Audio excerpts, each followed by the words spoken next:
Hello, Len Lexington family. Welcome to this week's edition of This Past Sunday.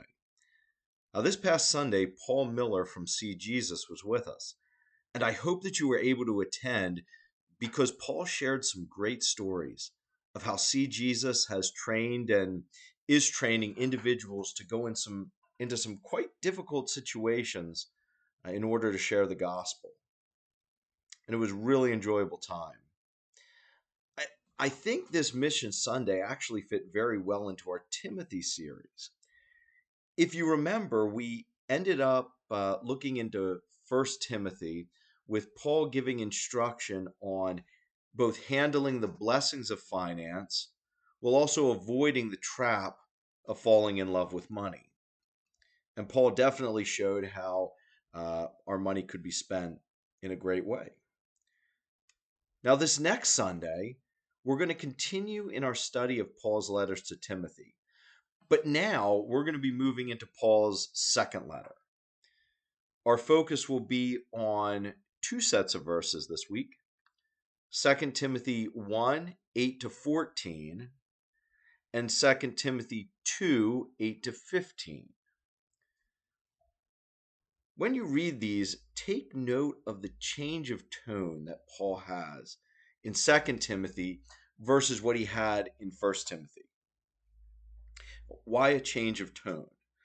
Well, Paul's in a very different place now than he was when he was writing 1 Timothy.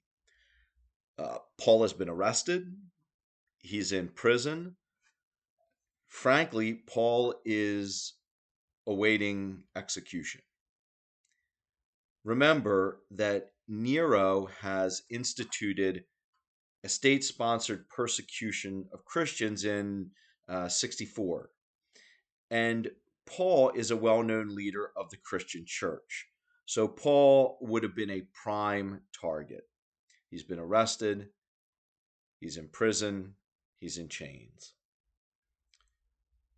And we can see Paul's tone change from the more forward-looking preparation for the work ahead in 1 Timothy to now a more reflective tone, urging Timothy to look back, to remember how he has gotten to where he is today, to come back to the hope and the truth of the Gospels.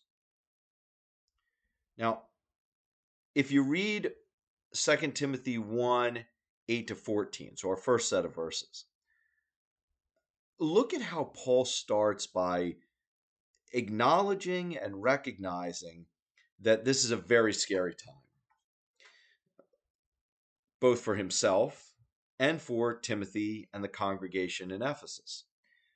Yet Paul encourages them: be courageous, ground yourselves in truth.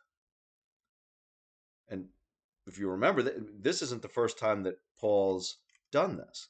Remember back to 1 Timothy. Paul gave Timothy some truths to ground himself in when he was preparing for ministry. What were those? Well, God sees value in you, even if the world doesn't.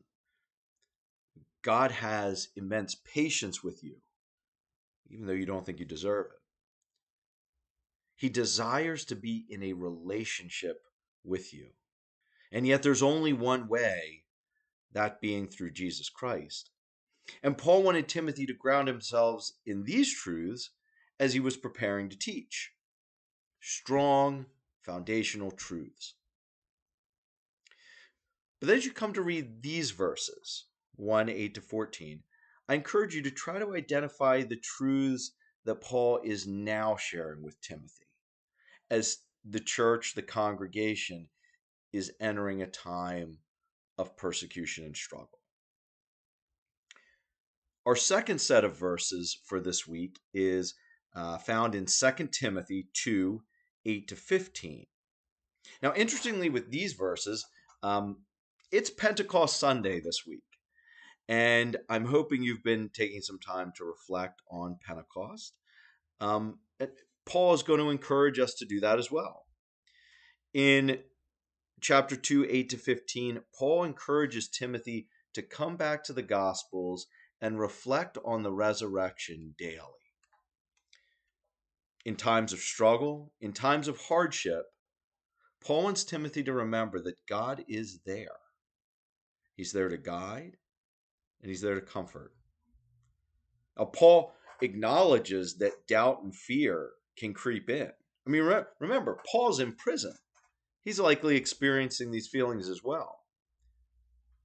But he reminds Timothy that if you start to get those feelings of doubt, of fear, of worry, return to the Gospels. Remember the resurrection. I think that's a great place to leave it for this little preview. And I really look forward to diving into these verses with you more this next Sunday. Until then, God bless.